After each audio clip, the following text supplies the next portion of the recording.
Alright, so I finally managed to get every Sprite in Fortnite, and I'm going to show you guys how I did it. Before I get into it though, I just want to preface by saying, depending on who you are, this might suck the fun out of the game a little bit. I personally find this method fun, but I could see how others might not think the same.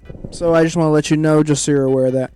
Alright, so step 1. You're going to want to go to SpriteTrading.com. Once you're there, it's going to look something like this.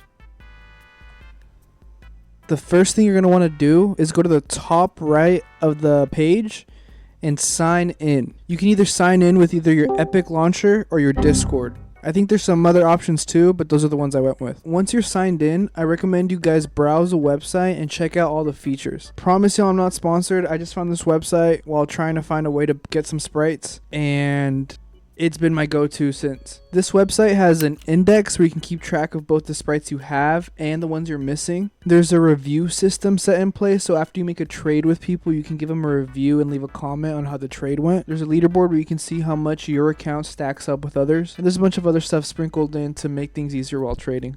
Alright, now that you guys have taken a look around, I want to go over how trades work. There's two types of trades you can make on the website. Trades you offer and trades you find. Offering is when you make a post showing the sprites you're searching for and the sprites you're willing to give up to make a trade. And then once you post your offer, you wait until somebody accepts and then go from there. This type of trade usually works best when you have a sprite that's like a little bit more popular. Usually that's when it gets accepted quick. If you try this with a sprite that's a little less popular, it might take a little longer to get your trade accepted. Now on the other hand, finding a trade is when you're actively scanning the trades people are posting to try to come up on a trade. Now this type of trade usually works best for when you kind of have like a bottom shelf sprite and you're trying to trade your way up to maybe like a higher quality sprite. Here you can usually find yourself refreshing the page over and over again to try to snipe those trades that people are posting up, so you can snag that sprite before anybody else accepts the trade. And that's pretty much it. So now I'm going to show you an example of each type of trade just so you have an idea of what it kind of looks like. Alright, so for our first trade, I'm going to make an offer. I'm going to go up here and click post a trade.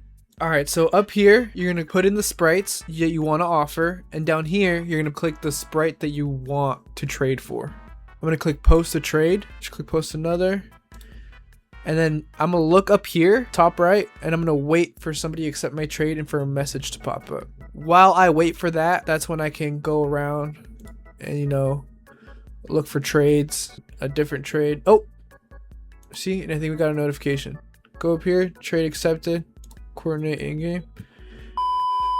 Alright, to make things quick, I'm gonna just do a voiceover this last part. So basically what you want to do once you get a notification they accept your trade, you want to exchange usernames and then add each other in game. Then you want to hop on a duo match and exchange sprites like I'm doing there, and then extract. Usually I like to use the extraction zones just so I don't have to waste a portable extractor, but in this case I think we're getting shot at, so I just decided to go ahead and use a portable extract. Alright, so now this is me doing the same thing, but instead of making an offer, I found a trade that somebody posted, and I accepted it. We exchanged usernames and we hopped on a match really quick. We exchanged sprites and we extracted. Alright, now that you guys know how the method works, I want to give you guys some overall tips to keep in mind. Alright, tip number 1. You could also use this method to not only trade for sprites, but also use it as a way to try to come up on some sprite dust.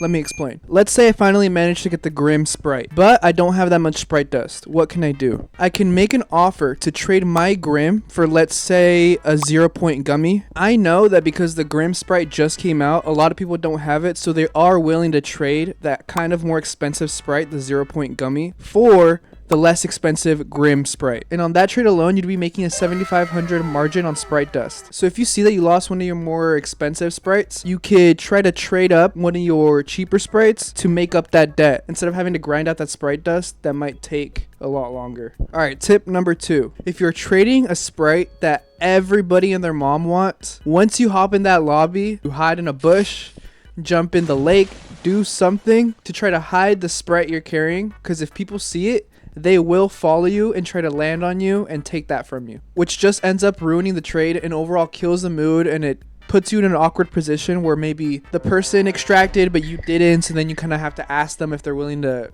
you know, use some other sprite dust to try to retrade with you, and it's a mess. So I recommend you avoid that entirely. All right, and for my last tip, while trying out this method, you might run into somebody who can set up a bot lobby. If you don't know what a bot lobby is, it's basically when you hop in a group where one account in that group is at level 1. So when you hop into a match, it forces you into a lobby with a lot less players, making it easier and safer for you to extract. I don't personally do it, but sometimes I run into traders who already have a bot lobby set up, and I'll trade that way.